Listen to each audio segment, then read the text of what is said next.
Ingeniero, muy buenas tardes, ¿cómo estás? Es un gusto saludarte. ¿Qué tal, Laura? Un gusto, el gusto es mío. ¿Cómo estás? Excelente, acá queriendo hablar un poquito con vos, que nos hagas un análisis Sí, acerca justamente, bueno, de tu especialidad, los recursos hidrológicos. Tenemos sí, una sí. perspectiva de unos meses atrás, pero nos gustaría actualizar. Sí, básicamente hagamos una memoria corta hasta abril, vayamos hasta abril. En Ujú. abril empezó a notarse un calentamiento de las aguas del Pacífico que hizo pensar, y además la perspectiva y los pronósticos climáticos indicaban que eso se iba a sostener, iba a avanzar inclusive, ya movió a que muchos medios de comunicación empezaran a hablar del fenómeno del Niño y empezaron a hablar del Niño insistentemente pensando que todo se iba a desarrollar muy rápido. Sin embargo, lo que había que esperar fundamentalmente es que la atmósfera se terminara de acoplar a ese calentamiento, que se pusiera en onda con el calentamiento de las aguas del Pacífico. Y eso ocurrió recién a fines de agosto, es decir, los últimos días de agosto se empezó a notar que ya había señales que relacionaban lo que estaba pasando con las aguas del Pacífico con lo que pasaba en nuestra región. Y se manifestó inicialmente en nuestra región, en la Cuenca del Plata concretamente, se manifestó claramente sobre la cuenca del río Uruguay, o sea, bien en el este de la Cuenca del Plata, con lluvias que primero afectaron la cuenca misionero brasileña del río Uruguay, y también con un toquecito sobre la cuenca de aporte directo de Yacyretá. Yacyretá tuvo lluvias, en algún momento lluvias muy importantes en la cuenca de aporte directo, algo en las nacientes del Tebicuarí, pero en menor medida, más bien todo fue sobre el aporte directo a Yacyretá, y después se volvieron a dar algunas lluvias, pero más al sur, sobre la cuenca media del río Uruguay, con una crecida que realmente ocasionó problemas y que todavía no ha terminado, porque ahora inclusive se esperan algunas lluvias ahí en la cuenca del Uruguay que van a motivar que la situación de aguas altas se continúe. Y la pregunta que uno se hacía permanentemente era, bueno, eso que pasa en el río Uruguay, ¿cuándo va a pasar en el río Paraguay o en el río Alto Paraná o en territorio argentino? Y básicamente, hasta ahora, de las 4 grandes dudas que teníamos al principio, se develaron 3 nada más. Las dudas eran, una era cuándo la atmósfera se iba a acoplar al calentamiento del océano. Eso es lo que decía recién, que en los últimos días de agosto, y bueno, eso se concretó. La segunda era cuán persistente iba a ser esta situación de Niño, y de alguna manera ya hay bastante coincidencia en que va a durar hasta el otoño del año que viene. Es decir, esta condición de aguas calientes en el Pacífico y atmósfera acoplada se mantendría ya con una declinación, pero se mantendría al fin hasta el otoño del año que viene. Y la otra cuestión que también se develó de alguna manera era cuán intenso podía llegar a ser este Niño. Y aparentemente todo hace indicar, por lo menos hay una coincidencia bastante grande en ese sentido, en que terminaría siendo moderado en lo que falta del año y principio del verano, y eventualmente podría llegar a alcanzar la magnitud de fuerte. Eso no está tan claro, pero por lo menos moderado sí. Y la cuarta duda que teníamos que todavía claramente no se ha develado, era en qué zona de la Cuenca del Plata el impacto iba a ser mayor. Si uno se fija en los eventos, el Niño o el Niño Oscilación Sur, mejor para decirlo más correctamente, se fija cómo fueron los últimos eventos, los últimos 10, 12 eventos, se va a dar cuenta que nunca pegó de la misma manera, nunca los impactos se ubicaron geográficamente en el mismo lugar. Ujú. Por lo tanto, si bien por supuesto, en general, cuanto más intenso es el evento, más amplia es la zona de cobertura, por lo general, o se repite, primero impacta fuerte en un lado, después impacta en otro, pero en definitiva, siempre hay una gran duda sobre esa cuestión. Hoy, si uno saca la foto hoy como está, uno ve el río Uruguay con la persistencia de lluvias, con nuevos pronósticos de lluvia, con una situación de aguas altas. Se fijan en la alta cuenca del Paraná, incluyendo la cuenca del Iguazú también, prácticamente toda la cuenca del río Paraguay y sobre todo toda la cuenca del Plata en territorio argentino, se va a dar cuenta que las lluvias no solamente no son importantes, sino que hay un predominio de lluvias escasas. Y lo más importante para todo aquel que le importa la condición hídrica de los suelos por intereses agropecuarios básicamente, ¿no? Intereses rurales, no se ha verificado la normalización de la frecuencia de eventos, que es el requisito hidrológico número 1 que se tiene que dar para que uno vaya pensando que vamos camino hacia una normalización, después de una sequía que hay que recordar que empezó en el último tercio de 2019 en la cuenca media y baja del río Paraguay. Ahí es donde se manifestó la sequía, que después se extendió a toda la región y a toda la cuenca del Plata, e inclusive en todo el continente sudamericano tuvimos expresiones de sequía muy, muy graves. Bueno, esa situación de sequía, hay todavía muchas zonas en las que todavía persiste, es decir, no ha terminado, la situación no ha terminado, de ninguna manera se ha terminado, y el requisito número 1, como digo, que se tiene que dar para que uno empiece a imaginarse que vamos camino hacia una normalización y eventualmente después pasaríamos a un escenario húmedo, es el de la normalización de eventos, y todavía eso no se verifica. Eso no se está dando todavía. Tenemos lluvias ralas, lluvias erráticas. A lo largo de este año se han dado, por ejemplo, en la segunda semana de julio, algunas lluvias importantes sobre la cuenca del Iguazú y sobre la cuenca de aporte directo a Yacyretá, y sobre el Tebicuarí también hubo en ese momento. Y después, en algún momento, el 17 de agosto, por ejemplo, hubo unas lluvias muy importantes, muy concentradas en el noreste de la provincia de Buenos Aires, pero son situaciones aisladas, totalmente aisladas, que no producen, que no representan un cambio general, un cambio en el patrón de distribución espacio-temporal de las lluvias y un cambio de escenario. Esos eventos no lo han producido, y todavía estamos en punto suspensivo con respecto a cuándo realmente se va a empezar a notar que la señal a nuestra región termina de configurarse, ya sea digamos, por decir algo, en la cuenca media y baja del Paraguay, en la franja media del litoral en territorio argentino, en la alta cuenca del Paraná. Hay atisbos de lluvia en los últimos días, ayer y antes de ayer, de algunas lluvias que parecerían empezar a formarse en las nacientes del Paraguay y en las nacientes del Paraná. Pero es tímido, apenas se disipan enseguida, no parece haber una continuidad, así que en ese sentido estamos todavía con grandes dudas.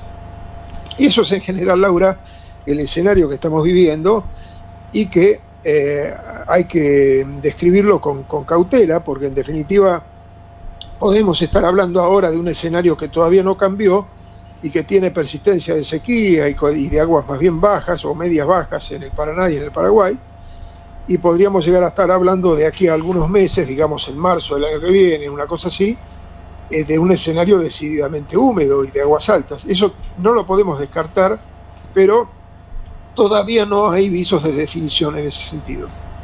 Esa es la situación, Laura. Ingeniero, buenas tardes, un placer volver a saludarte, teniendo en cuenta un poquito la explicación también que vas dando y hablando de estos puntos suspensivos, de esta incertidumbre que todavía existe dentro del sector. Yo quiero ir un poquito, si bien arrancamos recién con la primavera en la región, ir hasta el verano. ¿Qué nos esperaría para el verano, más teniendo en cuenta lo que ya veíamos en el país vecino, por ejemplo, como Uruguay, con la crisis hídrica que tuvieron, todo el desastre también con respecto al abastecimiento de agua? Pero a nivel regional, ¿qué podemos esperar para el verano 2023-2024? Yo creo, tengo la impresión, y soy en este sentido parafraseo a los climatólogos con los que me reuní ayer viernes, por la mañana tuvimos una reunión bastante importante, y en función de ello yo creo que hay que esperar en principio una condición dentro de los parámetros normales en la región, tanto de temperatura como de precipitación, pero con un viraje gradual, insisto, hacia un escenario húmedo que quizá podría llegar a manifestarse a fines del verano, principios del otoño. Ese es el escenario más probable, y es en el que yo creo, yo como hidrólogo, me hago esa composición del lugar. Para ese entonces me imagino que ya va a estar definida la normalización de la frecuencia de eventos, con lo cual podríamos llegar a tener eventos convectivos en nuestra región que cubran, por ejemplo, la cuenca media y baja del Paraguay, y ahí tendríamos una situación de aguas. El caudal que tiene el río Paraguay hoy, que pasa por delante de Asunción, es un caudal que está dentro de la franja media de oscilación, no es un caudal ni de escenario, ni de un escenario húmedo ni de un escenario seco, digamos. Eso está oscilando en valores medios. En general los niveles en todo el río Paraguay están oscilando próximos a los promedios correspondientes a septiembre de los últimos, no sé, 25 años, 30 años. Por lo tanto, estamos en una condición medianamente normal en lo que hace al río Paraguay concretamente, mientras que el aporte de la alta cuenca del Paraná todavía está con una condición acotada porque no ha llovido en la región no regulada de la alta cuenca del Paraná, la mitad inferior, donde no están los embalses en la cuenca más próxima a Itaipú. Ahí no ha llovido, prácticamente no hemos tenido ningún evento medianamente significativo, con lo cual ese caudal está, esa región está en una condición más próxima a lo seco de lo que está la cuenca media y baja del Paraguay, ¿no? Está en una condición que todavía le falta recuperarse más.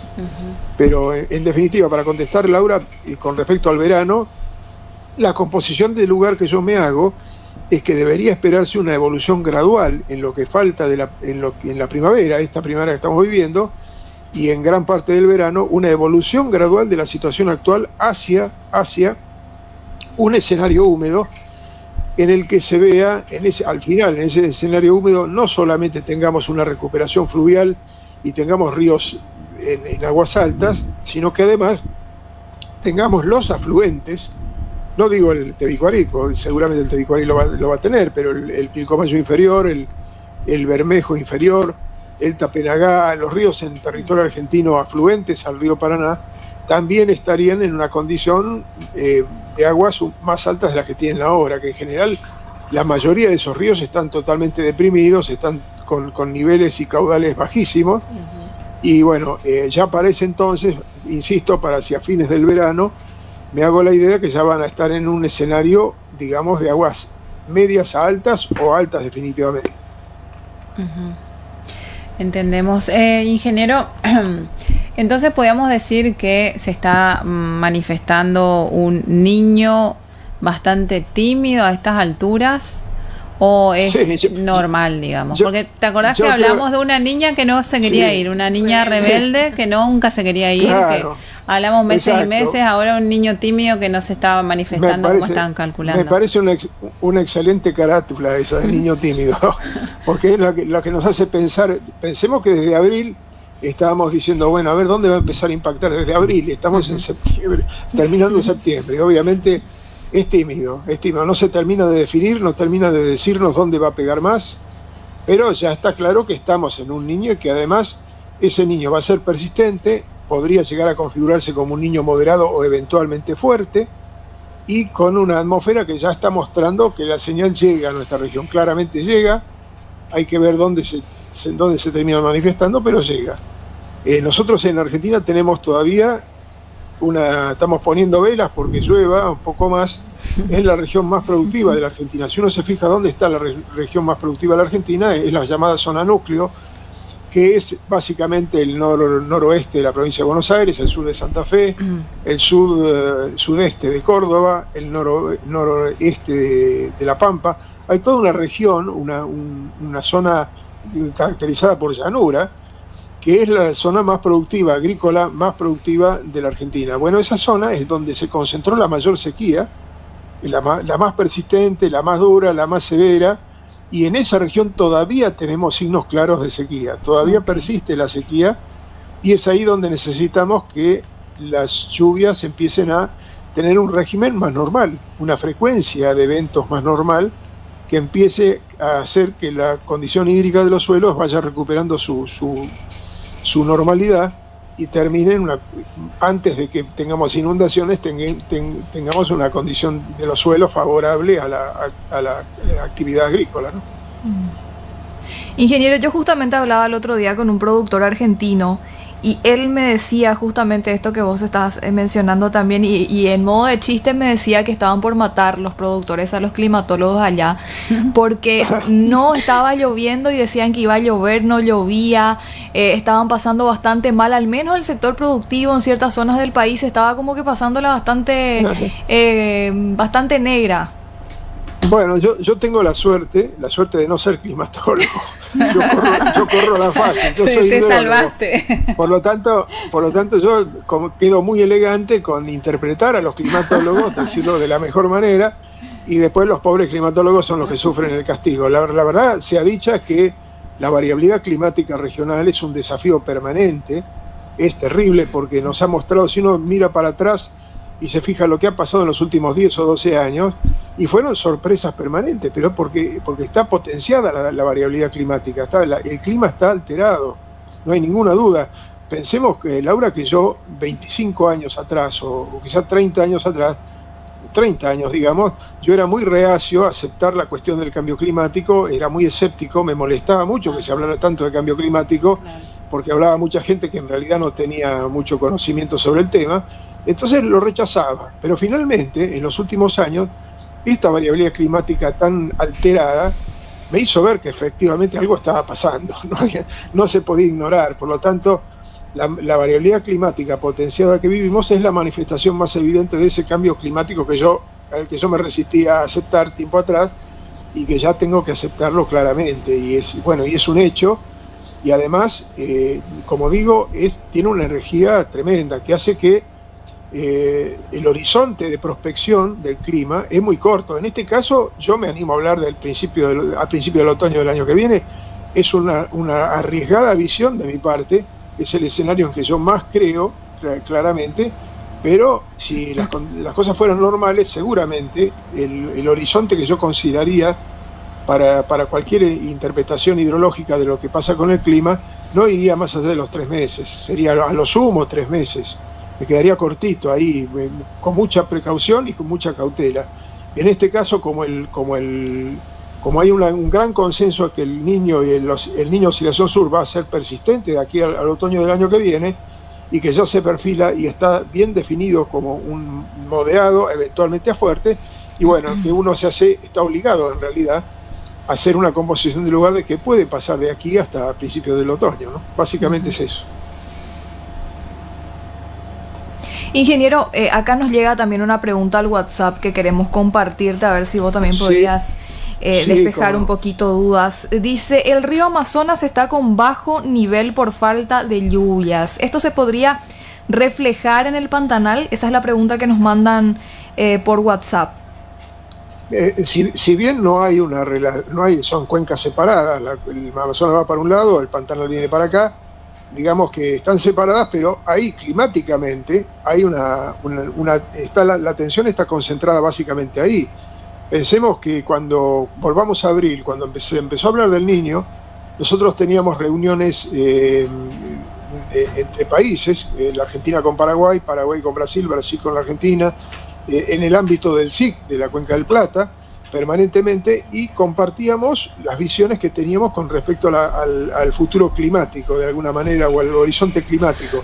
Y los brasileños tenían bastante consenso entre ellos en que el efecto a Brasil le iba a caer más sobre la Amazonía que sobre la Cuenca del Plata.